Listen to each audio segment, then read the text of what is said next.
Hello, gentle folks. I am recording this episode from an urban jungle in a city called Ubon in the northeast of Thailand.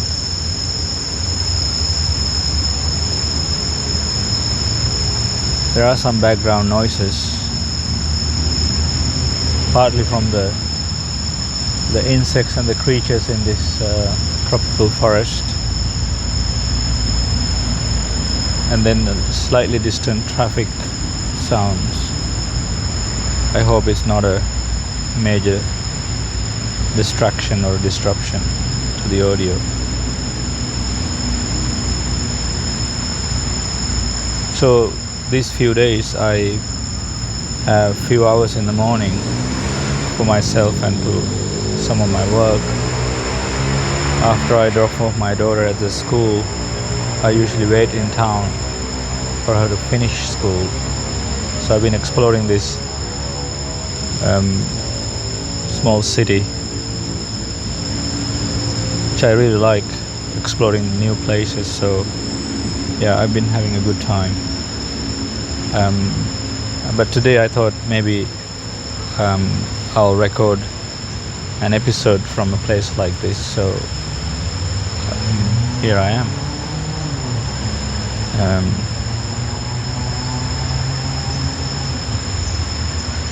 I'm a bit conscious about the way I speak. I bit my tongue a couple of times yesterday.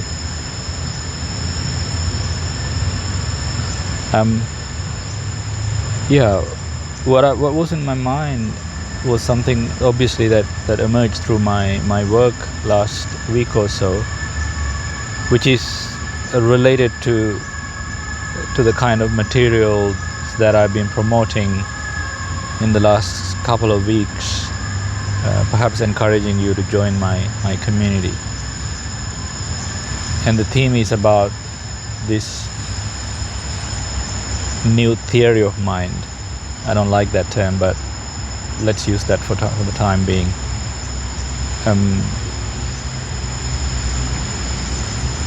As I may have said in the past, it's really using this present moment awareness as a deliberate technique to suspend your thinking mind and to remain present, remain calm, so that some clarity and creativity can arise from within to solve your problems. And obviously I'm not a solution-focused psychotherapist, so therefore I don't provide solutions, and in fact generally therapy does not provide solutions. In fact, it's not designed to produce solutions. So I'm trying to optimize this practice, and in that continuing efforts to optimize my practice, this is the latest thing that I'm experimenting.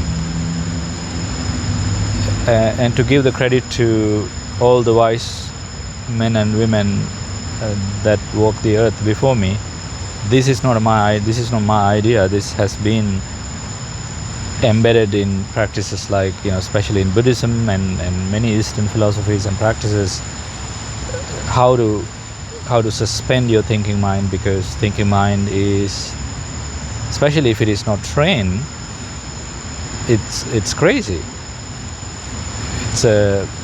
I use many metaphors.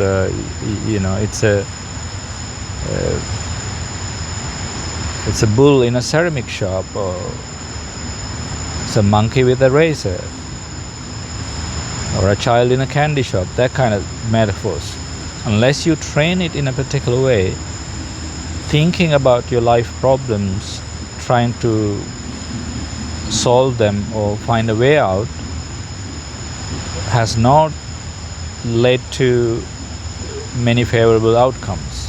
Based on what I've gathered as data through my work, is that the more you think about your problems, the more complicated they get, the more intense your headaches become, the more overwhelmed you feel. So it doesn't take a genius to figure out. This whole thinking about your problems or thinking about life in a particular way is a useless endeavor.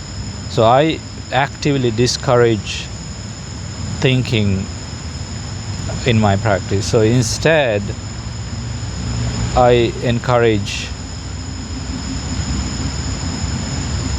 present moment awareness, because in the present your mind does not think. You cannot think in the here and now. It's only in the here and now that your mind gets suspended. Of course, you can think about here and now. What is here and now? What is present moment awareness? And when you do that, you obviously are not present. You are in the past or you are in the future. As you already can see, it's so simple. Excuse me. So simple and direct. And because of its sheer simplicity, some people miss it. Especially older people tend to miss that. But in a fascinating discovery, younger people, like people in their early 20s, are the ones that actually get this very directly. Perhaps maybe because their mind is not so conditioned yet or corrupt through all the experience that we go through as adults. So, in my wild imagination, sometimes I think, well, this should be part of secondary school curriculum, where we teach children how the mind works. In fact, talking about that, if you go to my Compassion Circle school community, you will see a developing classroom material that I put out there as the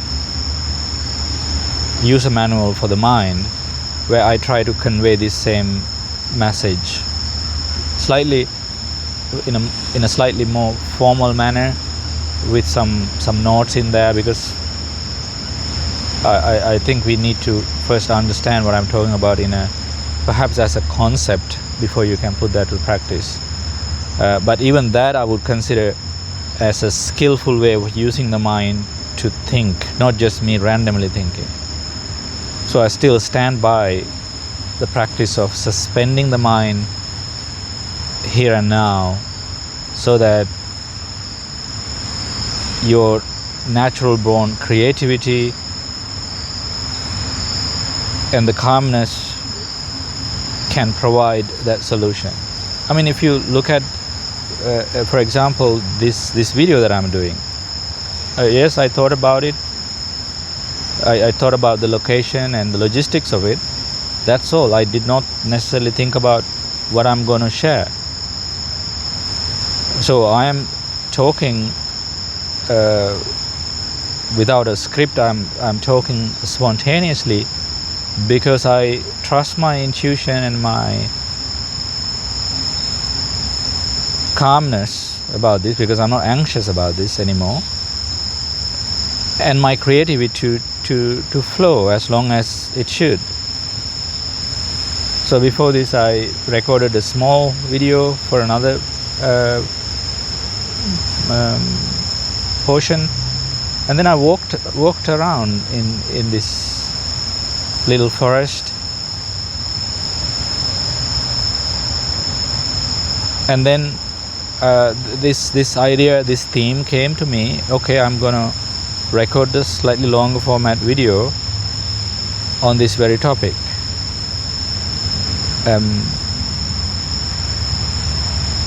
So like I have encouraged in the past, all what I'm saying is, put this to the test. Then you might ask, put what to the test? Suspending your mind. How? By being present. How? Well, the most simple, perhaps the simplest way to do that is to become conscious of the way you breathe. Let me rephrase it. Observe the way you breathe without changing it. Don't go into any sort of a breathing technique or anything. Just simply experience your breath. You can do it right now. Let's take 30 seconds to observe our breath or feel your breath directly.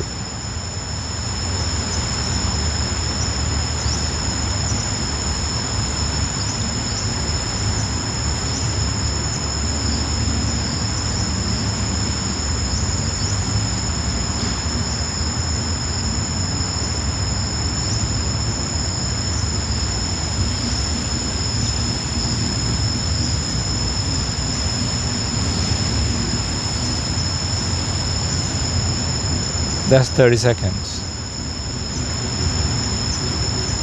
So I am sure your mind wandered a little bit in 15 seconds into it, but either way, I'm sure at least in the first 10 seconds you experience your breath, the experience of you taking a breath and being alive. That's a direct experience. You're not thinking in that moment. I wasn't thinking in that moment. I was just being fully present. But that moment is gone now. We are talking about it. So every time you experience some sort of a distress, physical, emotional, existential distress, I would like you to experiment with this. I would like you to put this to the test, where you come to your here and now, suspend your thinking mind.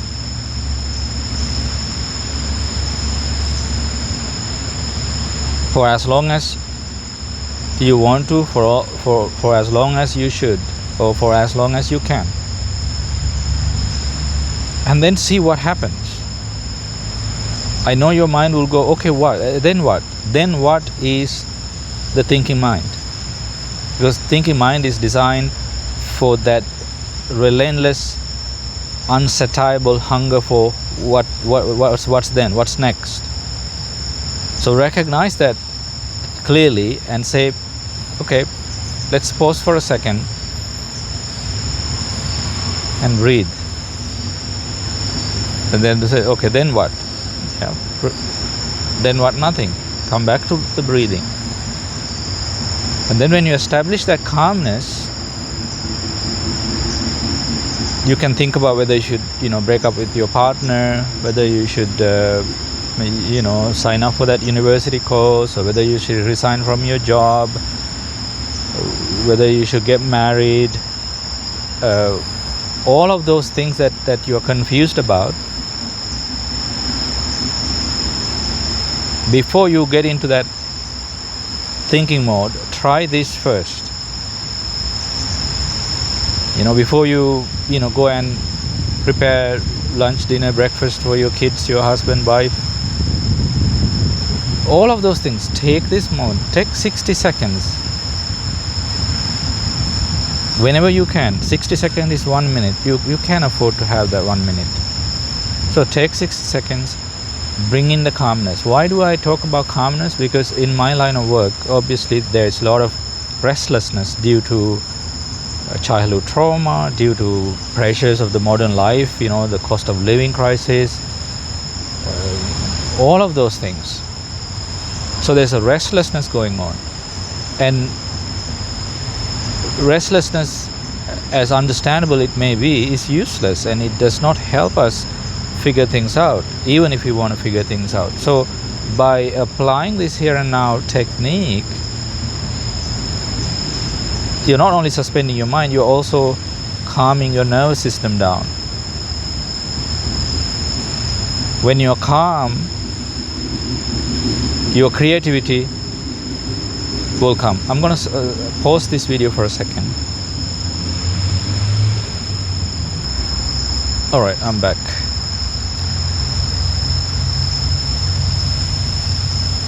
And that calmness is a key piece of the puzzle, because the calmness will help you tap into your right brain, the creative part of you, that will help you figure out what's the best way to organize your morning where it is absolute carnage, where children are, shouting or are crying, they don't want to go to school, or your husband or asking where is the key, your wife is talking about bills, whatever it is that you go through, calmness will help. Again, put that to the test, and then you will figure out, what is the best way to organize what is the most effective way to organize my morning. Okay, from those smaller matters to the biggest problem about getting who to get married to, or which country to move to next, and all of those things. And then slowly build in the consistency where you start with 60 seconds. In my sessions, I sometimes pause the session and say, okay, let's take a 60-second break. And then we both, myself and my client would breathe for 60 seconds consciously. Not that we don't breathe all the time, we do, but it's just that we don't pay attention to it.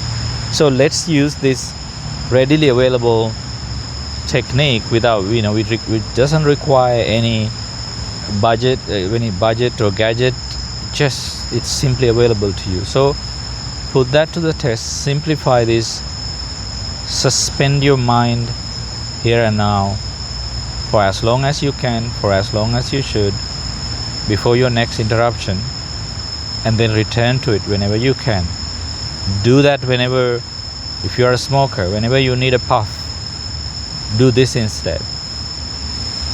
Take 60-second pause. Right? A lot of people using e-cigarettes now.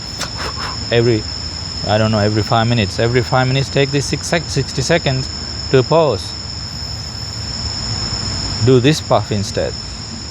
Right? Every 3 minutes, you're probably scrolling on your phone. When you do that, do this instead and see the outcome. Do it for a week and to see what's the outcome. And if you want to engage,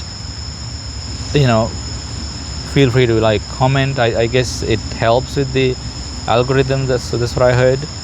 Or better still, be a part of our Compassion Circle community, where I host weekly sessions that talk exactly about, not only talk, we practice this method in a group, and I'm planning to increase these sessions so that people can practice more in a group setting, and also people who cannot do on Sundays can join other days. So there are action points if you want to take action, but the most important thing is this idea will be just another wacky idea if you don't put to the test. So I encourage you to put that to the test. All right, see you next time. Take care, everybody.